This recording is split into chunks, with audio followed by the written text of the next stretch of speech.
and welcome to the 70th episode of the Be Life podcast. My name is Josh Potts. I am joined by Joe Palmisano, and our producer behind the computer screens is Zach Richards, and we are back for another action-packed episode. I think it's going to be a lot of fun. A lot of things have happened.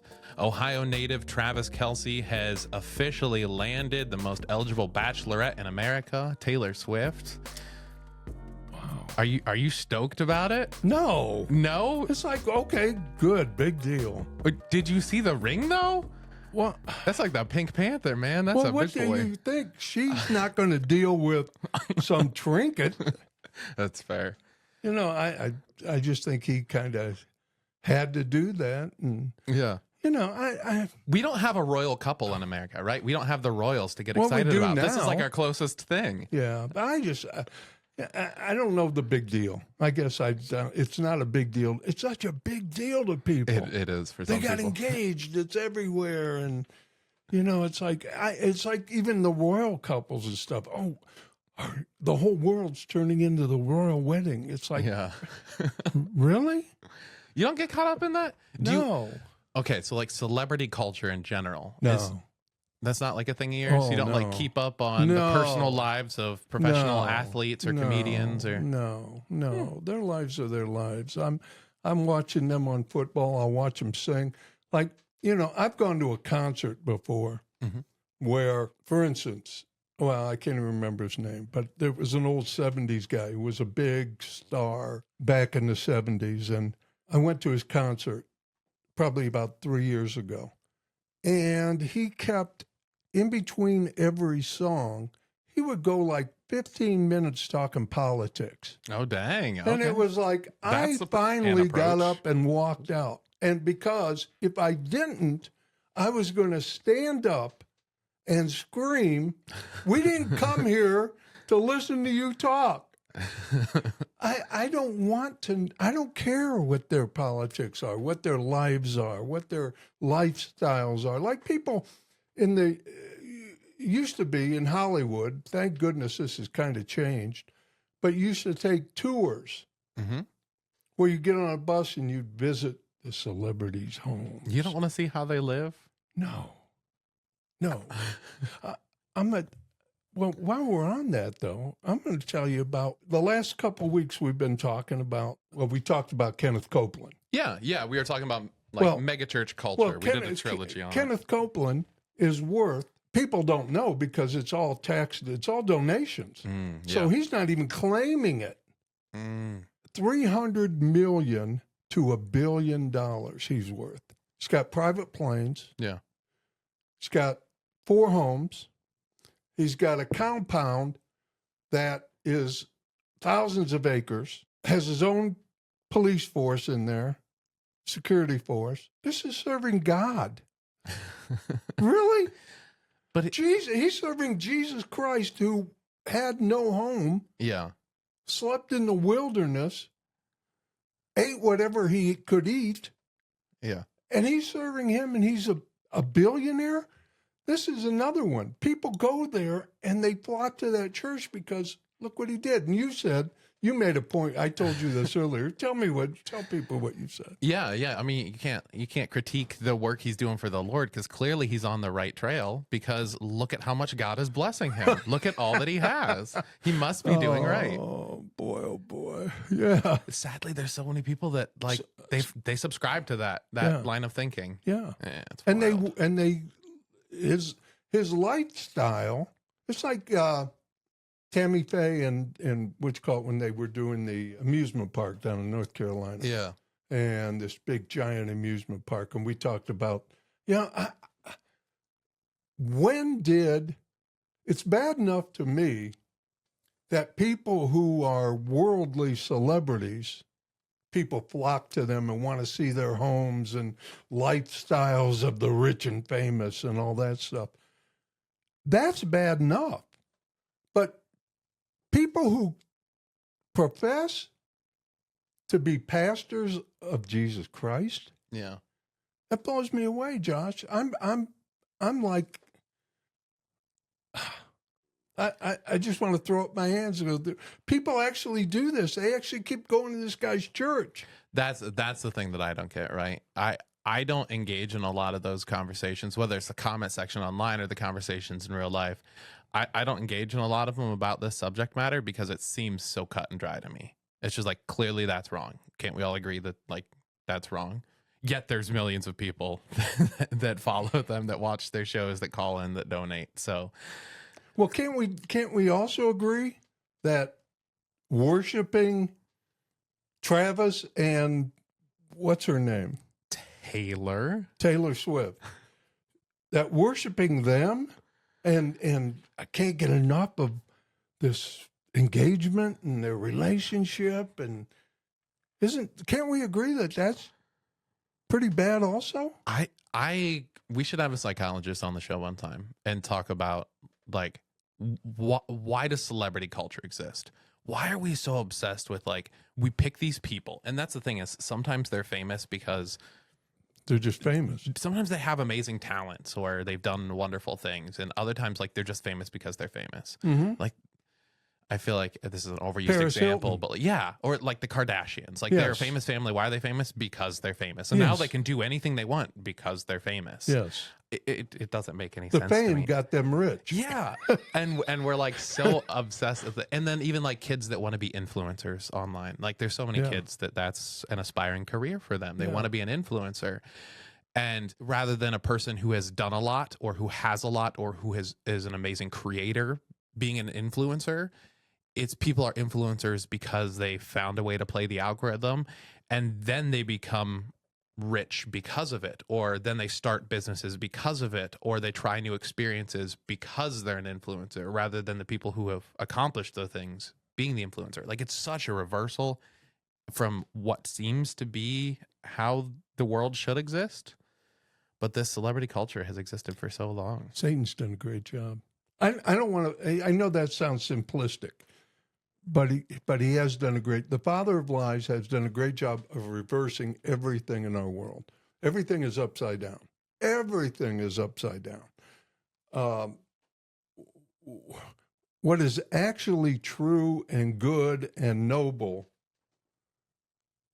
has been replaced by what is easy, what brings quick wealth, what brings fame. I've said this before, but Andy Warhol back in the 70s said, in the future, everyone will be famous for 15 minutes.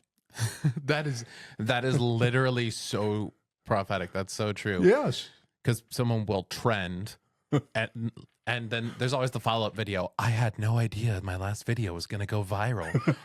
I woke up this morning and I had so many notifications, and they feel like hot stuff for a day. And then they'll try and like replicate that content online to try and hold on to that fleeting fame, but it's gone. Yeah. And then it's on to the next thing. On the next person. Yeah. And so he was, I mean, it was brilliant when he said it. And everybody was like, oh, that's funny. That's funny. But he said that in the 70s. That's so true. That's weird. Yeah. And I look at in 1984, the book and the movie 1984 and all those things. I mean, so many things have come true, but our world is so topsy-turvy. And I actually believe that our youngest generation, the young generation, the kids in their 20s now and late teens, I don't know what they're called now, Gen Xers?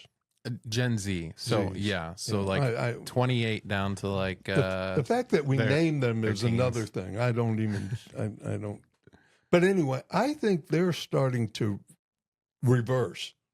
I think they're finally getting to the point where they're sick of it. Yeah. That they have watched this trend, this social media, how many likes can I get, being an influencer, all these things. I think they're finally starting to turn that around. It's weird though, because I feel like the younger generations, one of their most influential superpowers is irony.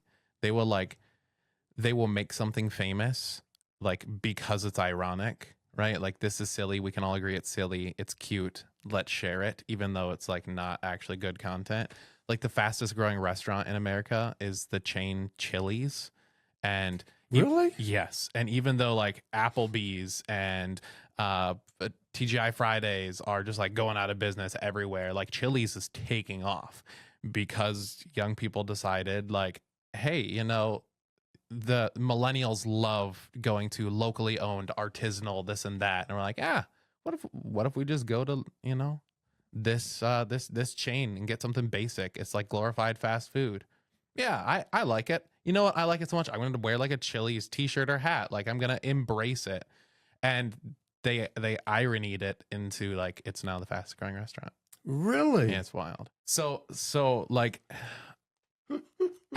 Is there anything you could really anchor into nowadays besides Jesus? I mean, I know I'm coming back and making it simplistic, but that actually leads me to saying, I don't know how people exist without a relationship with God, without a absolute truth. I have no idea, and we talk about this about people leading their lives in quiet desperation and everything else, but in today's world, even more so than when I grew up.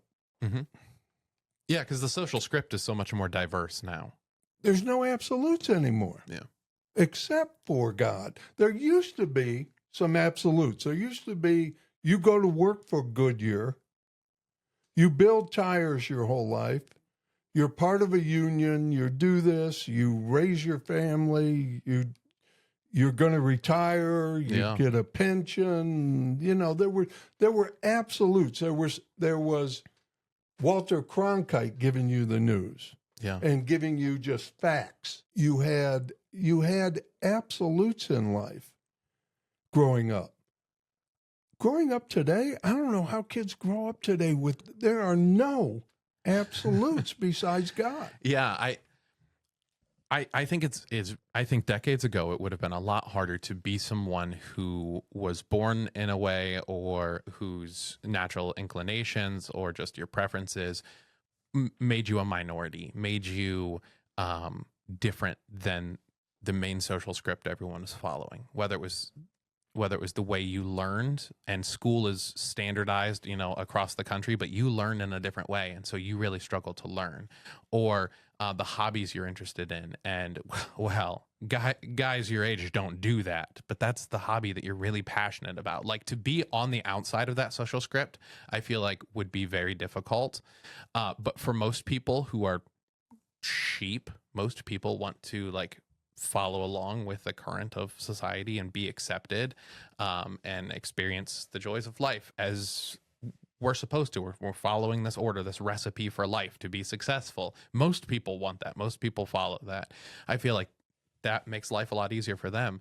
And I feel like we've had a reversal of that in recent decades, where there's so much priority put on individualized approaches to things, that there is no standard.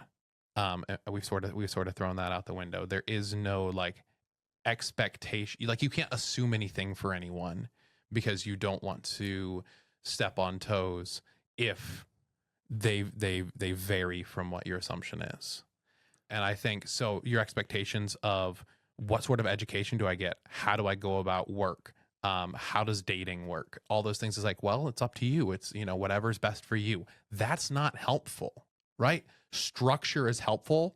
And then acceptance and tolerance for deviation from that structure is also helpful. But like, currently we don't have that structure. And so I've had to share with several of my, my younger, what do you call that? People in my cohort, people in my stage of life, share with them like, hey, you're not happy at work, quit, go find another job. And they're like, but like, you know, I want to stick around. It's like, that does not benefit you. Decades ago, it was beneficial to stay at the same company, see a pay raise, see an investment into retirement. You don't have that now. Now, every time you quit and go get another job, you'll make more. And then you'll quit and go back to that company you were working for before. And because you left for a year and then came back, you're now getting paid even more, because every time you quit and work someone else, your pay goes up. And so like, play the system, don't be loyal. And it's like, that seems super broken, but that's like the system that we have. Yeah. And that is true. And people expect that now. Yeah. Even employers expect that now from their employees. They don't expect people to stick around. Yeah. In fact, I've heard many times with young trainees and stuff, well, if you want to advance in this company, you're going to have to leave the company, get some experience somewhere else, and then come back and you'll be appreciated more. Yes. And then you'll start moving up, which is really odd. It's wild. Yeah, but you get into so much other things, Josh. The big thing for me is gender. I mean, I grew up in an era, it was men and women. It was men and women. It was always men and women, men and women. And now there's 100 genders. It's who do you identify with? Yeah. How? I feel like for a long time, for the majority of people, it was very simple. Here's the social script. Here's the expectation. You were born a female. Here's the colors that you are allowed to like. Here's the things you're allowed to enjoy. Follow along with that. And that script is helpful for most people. If you are a person living in that time who did not follow that norm, right? It could be biological, it could be born intersex, or it could just be like your preferences in your gender expression. I'm really into cooking, but I'm a man. Well, no, that's the lady's job. You got to go out and get a job. Well, but that's not like who God made me to be. So it'd be hard for that person. Yes, I agree. And today we have a reversal of that to where it's there's no starting point, and everyone wants to have labels, but the labels are so individualized that it's not helpful. Everyone has their own definition for what these different identities are. So it's reversed again. Yeah. Where society is having the problem, individuals are fine. That's how I feel. That's how I feel. That's my hot take. I'm certain this topic has been talked to death on podcasts by guys just like me. Plenty. Well, that's my hot take on this. You're a little bit more, you're younger, you're a little bit more adaptive to this and a little bit more in tune to it, I guess, where people could see you as more tolerant to a certain extent. They have to look at me and go, this guy's very intolerant. Well, I am to a certain extent because it's how I was raised. It's you're a man and a woman, and I can't get behind some dude who's 230 pounds playing women's basketball because he identifies as a woman, and then he goes out and just pounds on these women and wins he goes into women's wrestling or volleyball or track, and they win the national championship or they win the state championship, and the guy's hairy. And that's the thing. Common sense can resolve a lot of those things. But we have none. But I feel like sometimes we're afraid to make a decision and make a resolution, and so we're left with just a mess of everyone's opinions and everyone's feelings, and that isn't helpful to anyone. I don't know. When I think about how does a church survive as this keeps going unless it turns around? Now, I'm seeing things. The reason I see this is because remember what happened to Bud Light with the influencer, and they came out and they wanted to change the whole focus, that it was going to be for, they were going to have, rather than appealing to their distinct target demographic, which that was very sports. loyal to them, they instead said, hey, we want to appeal to everybody.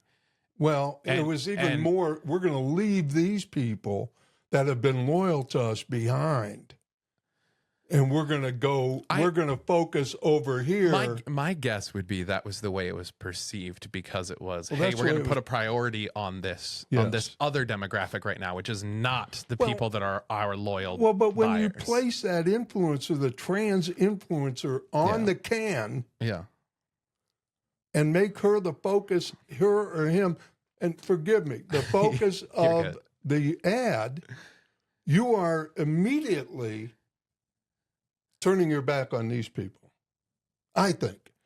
I think that's how a lot of people felt about it, which was why there was like a total reversal back. Yes, and so what we're seeing the same thing now with Cracker Barrel. Cracker Barrel came out. I was so excited to talk about Cracker Barrel on this episode. Well, Man, we're talking boom. about Taylor getting engaged, and we're talking about Cracker Barrel. The algorithm's going to love us this week. Cracker Barrel tried to do the same thing, except they didn't go as far. All they did was take away the old man, which I think was me. But No, that honestly, that clause right there in your sentence, I think is the answer.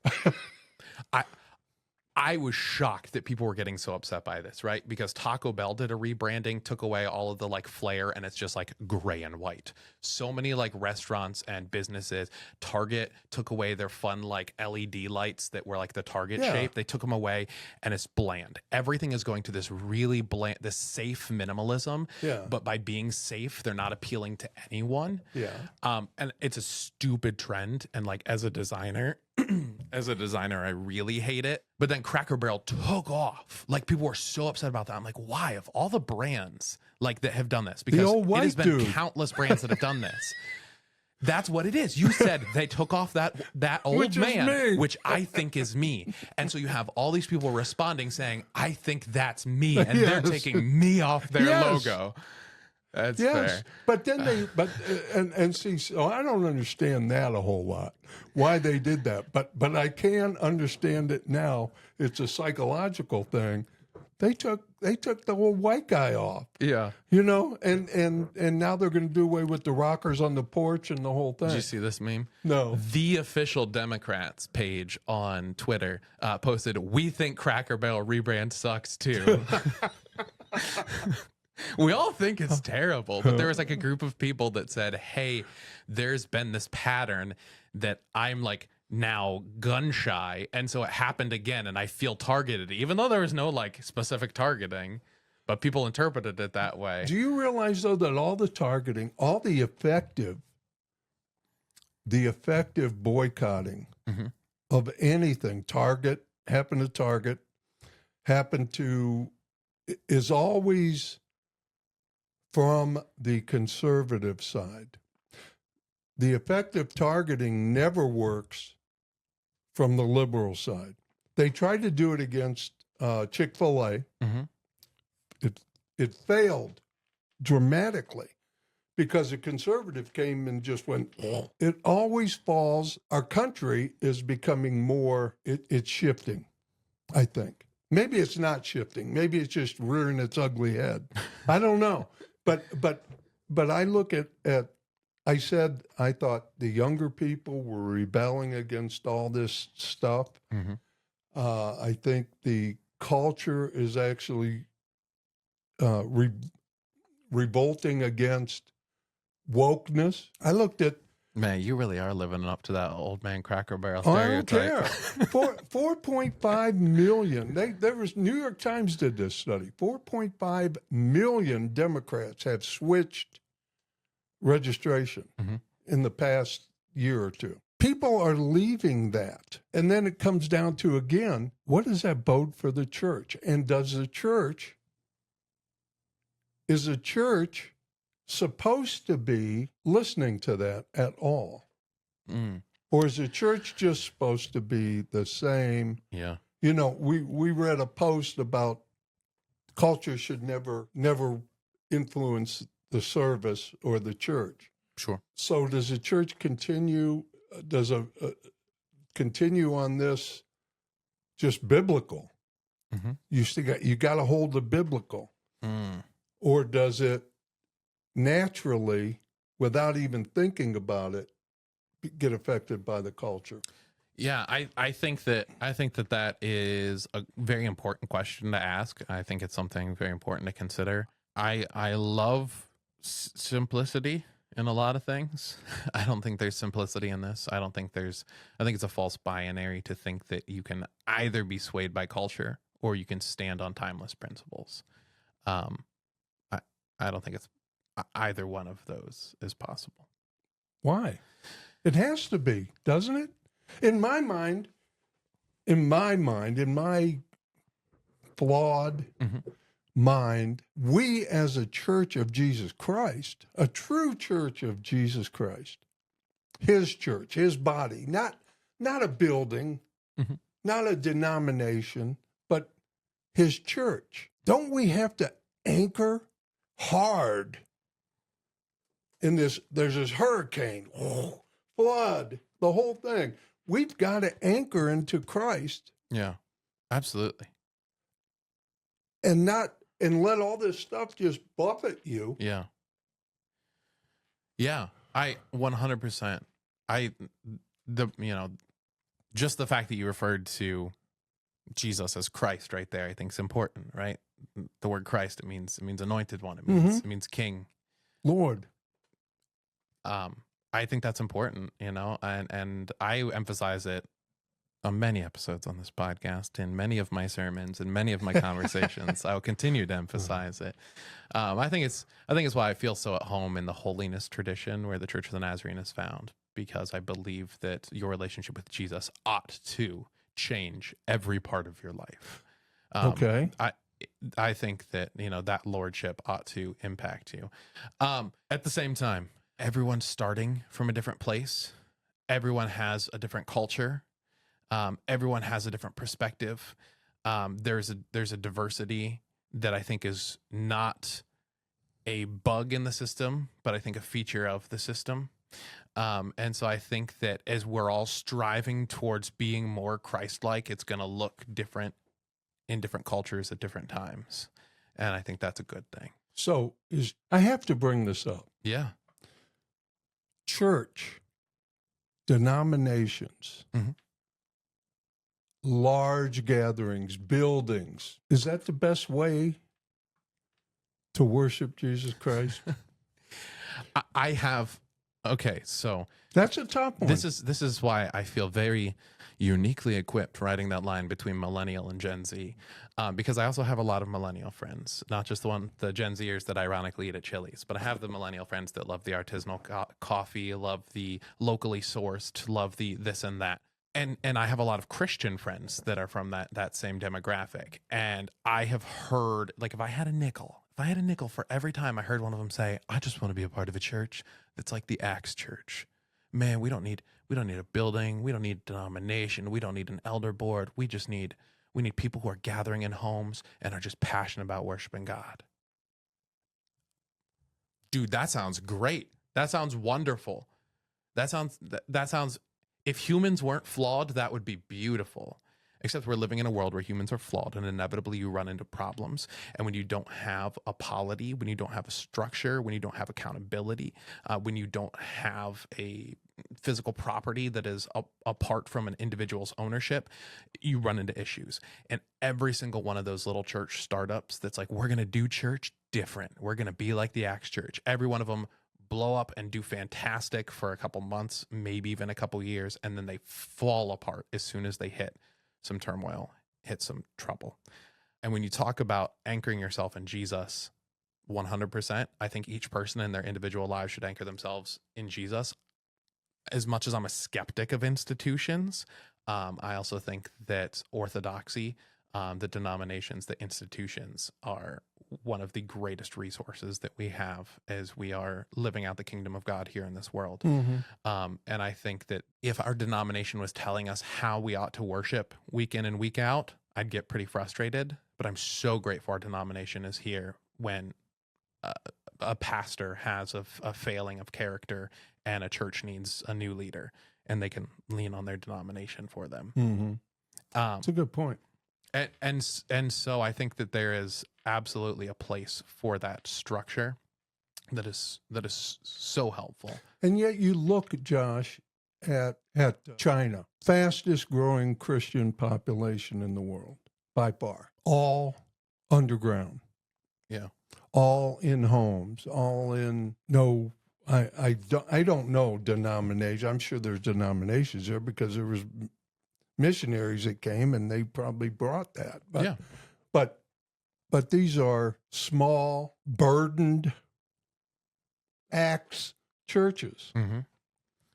And it's growing so much faster than the West. Yeah. Than we are.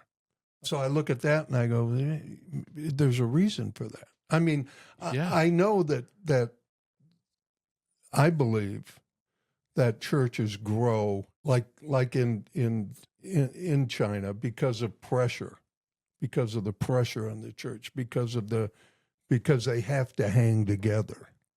I mean, nothing binds people together in a sense of community like struggle. I think that's why, in particular, like in our church culture, I think that people that are on the same serve team together are sometimes closer than people that are in the same small group together. Because like reading through Bible study and praying together is a beautiful thing, but like serving alongside them and having to like smell the same dirty diaper in the nursery together for whatever reason that draws you closer. And so, yeah, I absolutely think for the, Zach, can you slide that screenshot over so I can see that figure a little better? I think for that large number, around 28 million Chinese adults that identify as Christian. I think that their struggle is certainly bringing them together. I think that their faith is being tested and proven to be real, and I think that is like, I'm sorry if you're in that position and you're struggling, like, I'm sorry for you. I don't want to just celebrate your growth through the struggle. I want to recognize that struggle sucks. But like, praise God that you're still growing through it. Like, that's amazing. I want to celebrate that. And this is why I feel like the idealistic notion of we're going to hold to the Bible because it is true, and there's a sense of structure that comes from being biblical that is consistent despite varying culture. I think that is an empty statement, because right here the church is taking off in that culture, that it's the same gospel here in America and it looks very different. We have people, not new converts, but we have churches that are like Pew Research will show you that the involvement in churches, the people that are involved in church are more closely associated with people that are like living out the kingdom. People that are generous are regular churchgoers, right? That's like a good statistical correlation. People that feel more happy in life are regular churchgoers. So the people that are like growing deeper in their faith, that are regularly participating in it, are like living out good fulfilling lives. Right. And so in China, there's a bunch of new converts. The church is growing. The number of people are growing. Here in America, there's not a lot of new converts. In fact, our overall attendance is going down. But the people who are actively participating are growing deeper in their understanding and their relationship with Jesus and how they live that out. So it's growth that looks two entirely different ways in two different parts of the world that I think are both good and to God's glory. Let me present something to you and see if this is valid. Could it be that the churches in Africa that I experienced, that Pastor Dan and I experienced in Bungoma, the just flood of people who are just worshiping, and they spend all day praising God when a house is built and everything. Yeah. Show up at 9:00 at night to meet NAFTA when his car comes, and praying over it and worshiping, and nobody being jealous about it, just worshiping God for the joy that this person has. Yeah. Could it be that in these places, China, Africa, South America, different places that are exploding, that they are adhering more to everything, the anchor of every word in the Bible, and that the reason we're not growing in the West, in fact, maybe dying a little bit or a lot, is because we have watered it down. Mm-hmm. We have succumbed to culture and are not. And what we need to do is come back to, I believe our church is pretty biblical. We're not perfect. I'm not going to sit here and say we're perfect. I think we're very, very anchored in God's word. But I think the churches that we're looking at, that we just went through this for 3 weeks, the churches that are watering it down and tickling people are the ones that are filled. Yeah, but which is the opposite of what's happening in China and Africa. But right there, you're just saying these mega churches that have so many people are, from what we've seen, right? Whatever caveat I need, from what we've seen, it's watered down message. It is just full of niceties and fluff and entertainment. Yet they are drawing crowds of thousands and thousands of people. Well, it's just like Travis and Taylor Swift. How many millions of people are just hung on the fact that these people got engaged rather than Hope and Josh getting engaged? Yeah. You know, so our culture is attracted to those things. We like these mega Joel Osteen kind of guys. But those are the churches that are taking off and growing. Like, they have more money and they have more people attending. But they're not Christian. They're not, and I'm going to argue this. I know you looked at me like I had three heads when I said that. but they're not anchored in God's word. They're more anchored in God as a divine Santa Claus who can cause you to prosper, cause you to success, cause you to do this, cause you to do that. He's going to be here to cover up all your messes and everything. That's a popular thing in our culture. Yeah. That wouldn't fly in Bungoma. It wouldn't fly in Bungoma. And it wouldn't fly in China. I don't think so. The same church tradition that most of those come from are charismatic, non-denominational, Pentecostal like influence. That's most of those mega churches. That is also the denomination that is taking off in Africa. It's the same denomination. Yeah, I look at their worship, and their worship is, it's more Pentecostal. I would agree with that. But Pentecostal is actually where we come from, too. Mm-hmm. The holiness. But they took that Pentecostal. I can't compare Joel Osteen and Kenneth Copeland to traditional Pentecostal church. Can you? We could say they came from there, but so did we. I think they're having the same ideal. One is more successful than the other. Because the other one's no longer doing Pentecostal. If your goal as a church community is to grow, and your metrics for growth are the amount of money coming in and the amount of people getting saved or joining your community, if that is your model, if that is your metric of success, then the small churches from that tradition aren't doing so great, and the bigger churches in that tradition are doing good. I think that's a bad way to look at Christianity. I don't think growing the kingdom of God needs to be more people, more money. Amen. I think growing the kingdom of God means people getting deeper. Yes, individuals becoming more committed to God. Yes. That's why Jesus didn't try and get the biggest crowd he could. He tried to get the most... he tried to instruct his crowd and challenge them to grow deeper in their faith. As a matter of fact, I would argue that when it got real big and he saw that they were coming just for the free food and things, that he finally said, "Hey, look, you've got to consume me." Yeah. Yes. He started giving them doctrine that was hard, and they left. Mm-hmm. And he said to the apostles, "Are you going to leave too?" They bolted.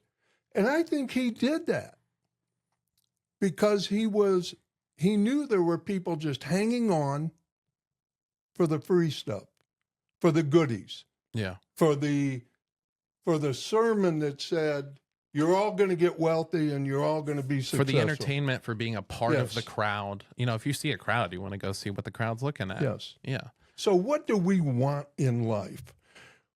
What is the choice here? And this is what's hard about Christianity in my mind for people to grasp.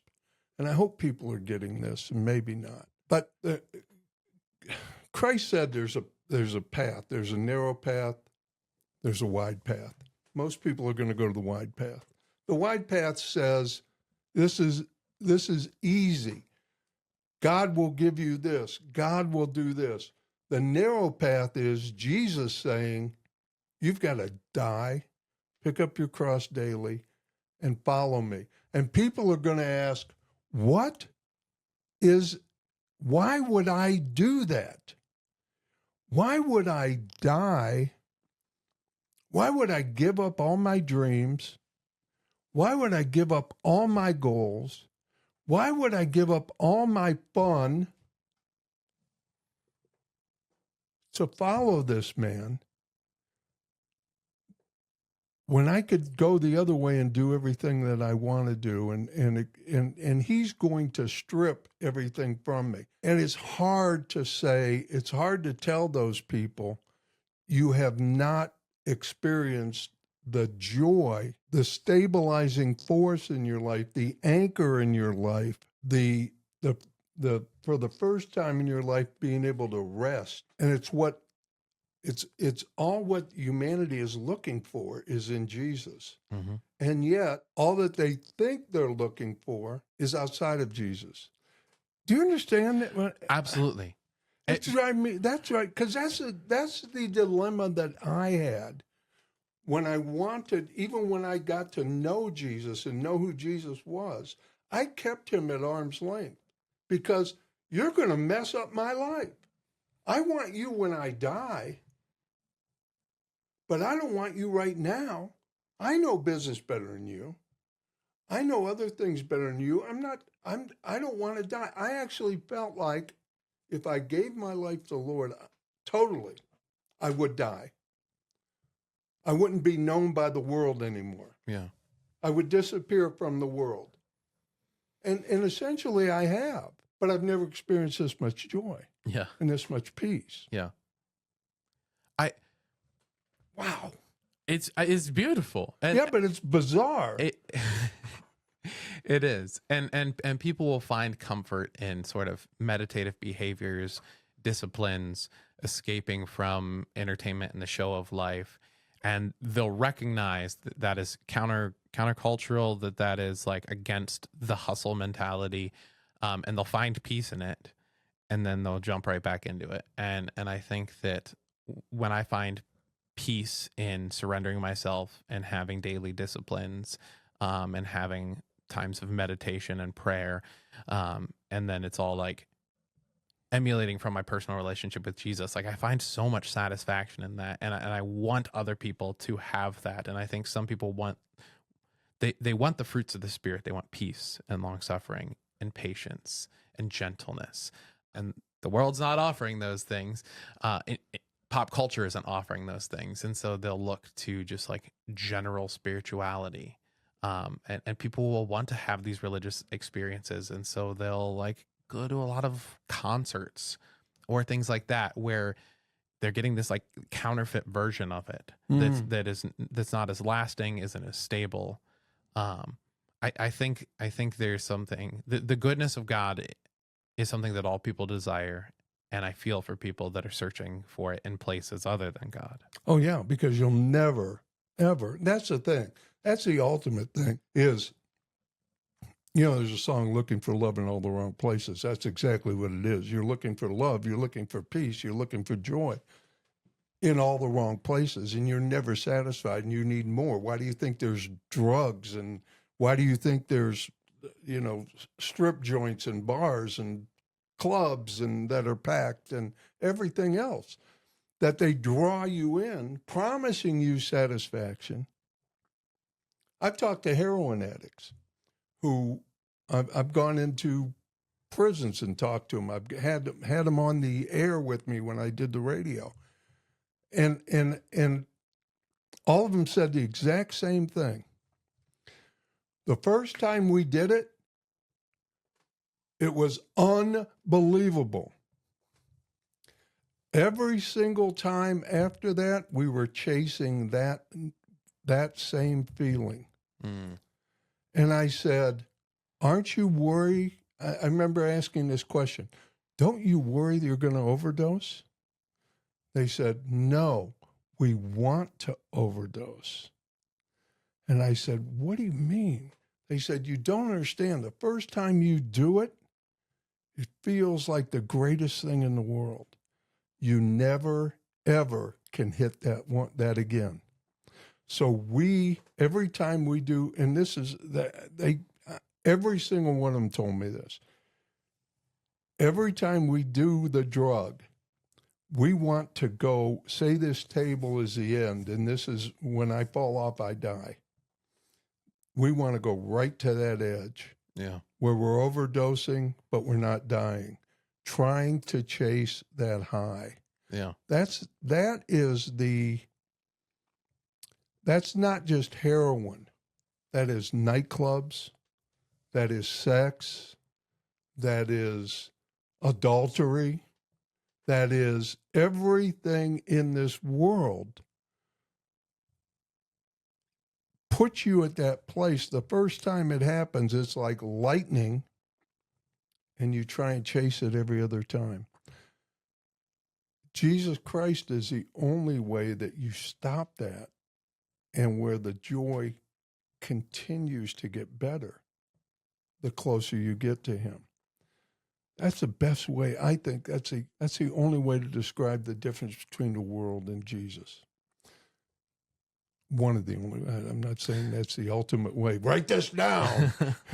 It's gospel. I know. I'm not saying that, but that is my way of describing it. Now, the last thing I want to bring up is this conversation has not been like putting a pin in it, moving to the next subject. We've hit like 6 subjects, but it's all just been this like I'm sorry this linear. No, is that good or bad? I don't know. It's all gone together. If you guys think it's good, please leave a comment telling us how good it is. If you think it's bad, please leave a comment telling us how bad it is. It's just two guys talking about relevant issues, about Christ, about culture, about things. But the church is disappointing too at times, because it is, you expect different in the church from the world. You come into the church and you just want to love everybody, and you want to do everything for everybody. You want to help everyone. You want to pick each other up. And it doesn't always work. And so in the world,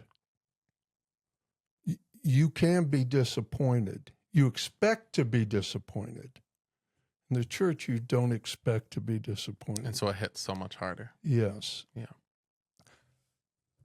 And so there's a struggle there with, I'm done.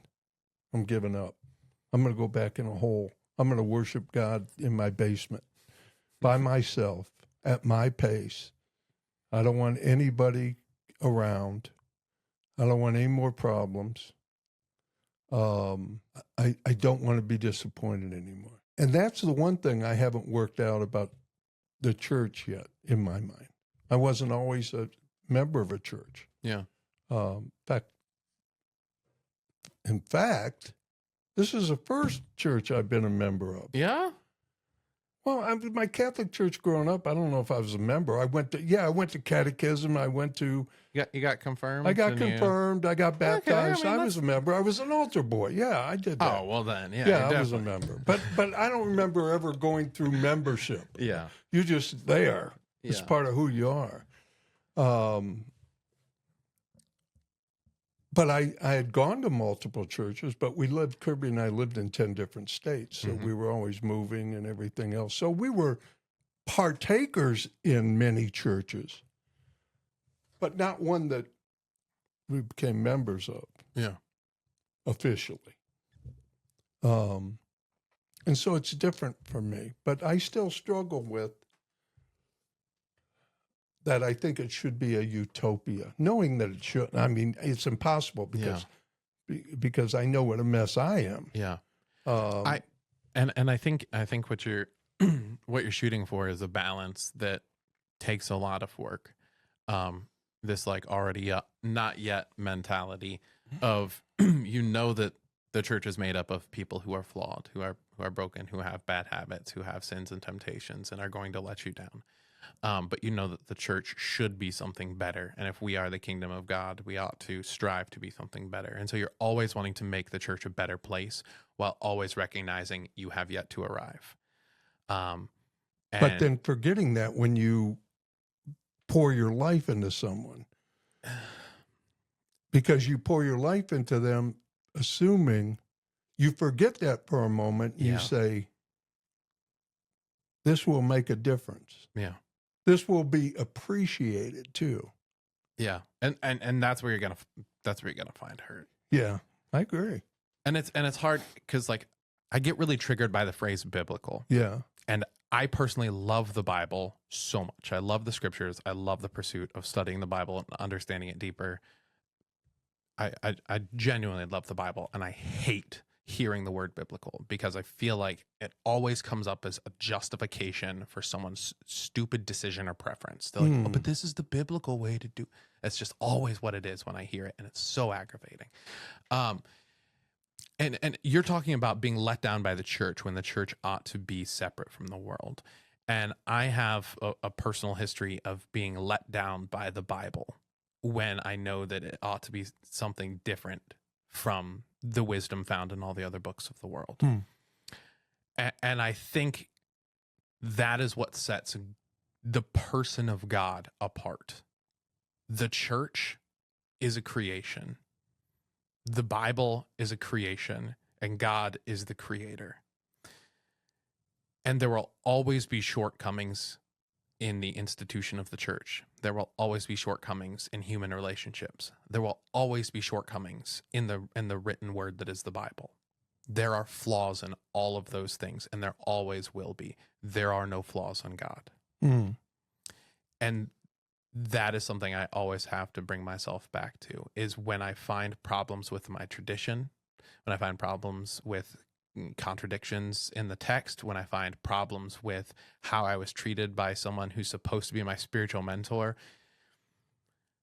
Jesus hasn't let me down. And it's it's hard because like people are the hands and feet of Jesus, and we call the Bible the word of God. And like that is supposed to be how we understand God, is through the Bible, through the church, through tradition, through people.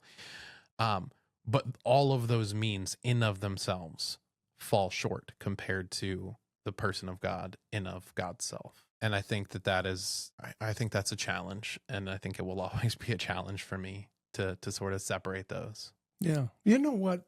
I just had a thought, Josh, and there are so many different podcasts out there, and there are so many different people that talk Christianity and talk about this. And, I like to believe that when people tune into this, that they're seeing real people with real struggles, and that we're not sitting here saying, you got, what's wrong with you? You got to understand, that there are struggles even in Christianity. Mm-hmm. It's not because God has changed or God is it's because we live in a world that is fallen, and we're saying that's the exact reason why we're saying you got to anchor yourself. Yes. There is a creator. The fact is, we can argue this all day, but the fact is truth. There is a creator. We didn't crawl out of a swamp. I wasn't a one-celled creature one time that turned into an amoeba and then turned into a person. We were created. This world was created. It was created by a loving creator. Yeah. And it was designed. Now, maybe it did evolve. I don't know all those things. But these are facts. And you could ignore those facts and live your life this way and have struggles, or you can acknowledge that creator and have struggles. Yes. Yeah, I think that's a good, honest summary. Yes.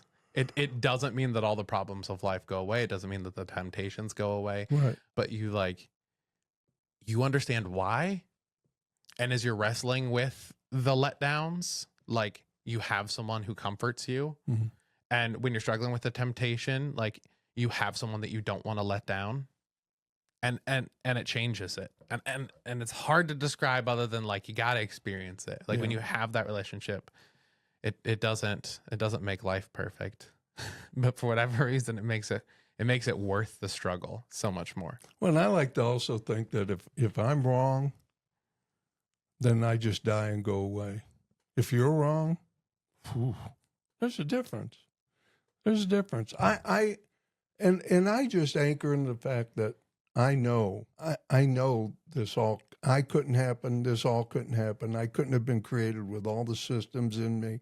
This world couldn't be the perfect condition, the perfect tilt, everything by just happenstance. And so within the struggles, there's a fact that there is a God. There was a Jesus. There is a Jesus. There is a Jesus, a God who came to earth and became man, and who came to reconcile us to God through his death, and will come again, and is the King, and is the Lord. And I anchor in that in spite of all the Amen. All the junk. Yeah. So Wow. this week, as you're going through life, don't get triggered by Cracker Barrel's new logo, and don't get swept up in the romance of Taylor Swift and Travis Kelce. Anchor yourself in someone who's not going to change their branding and let you down, and someone whose love story is guaranteed to last forever. Amen. That's good. If you guys enjoyed this content and you stuck around, thank you. I love all of our listeners. If you listen on the regular, you've probably heard Joe and I say a lot of crazy things over these many episodes. We thank you for sticking around. We're all about this honest conversations, not necessarily the perfect answers. Yeah. And we love this time together. We want to thank you for listening. If you are listening on Spotify or Apple Podcasts, if you could give us a follow, we'd love that. Give a rating, a comment, or review. All those things are helpful. If you're watching us on YouTube, I hope you like my sweatshirt. My wife picked it out for me. But we would love for you to like this video, subscribe, ring the bell for notifications. Once again, thank you for following, and we'll see you again next week.